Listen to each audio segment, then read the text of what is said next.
மக்களே, தீபாவளிக்கு நெய் வாங்கலாம்னு கடைக்கு போனேன். அங்க பார்த்தா நிறைய கம்பெனி நெய் பாட்டில் கலரா இருந்தது. எதை வாங்குறதுன்னு எனக்கு கொஞ்சம் குழப்பமா இருந்தது. சரி, கொஞ்சம் விலை குறைவான நெய்யை வாங்கலாம்னு விலையை பார்த்தேன். எனக்கு ரொம்ப அதிர்ச்சியாகவும் ஆச்சரியமாகவும் இருந்தது. ஏன்னா விலை 1 லிட்டர் நெய் 500 ரூபாயில இருந்து 950 ரூபாய் வரைக்கும் இருந்தது.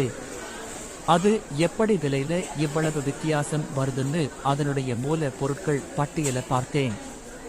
ஒவ்வொன்றும் வித்தியாசமா இருந்தது.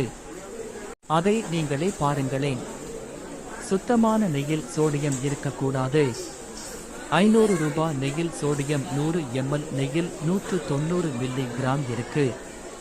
இது RDA பரிந்துரைக்கப்பட்ட உணவு கொடுப்பனவுகள் ரெக்கமெண்டட் டயட்டரி அலவன்சஸ் ஊட்டச்சத்துக்களுக்கான பரிந்துரைக்கப்பட்ட தினசரி அளவான ஷீரோ அளவை விட அதிகமா இருப்பதை குறிக்கிறது.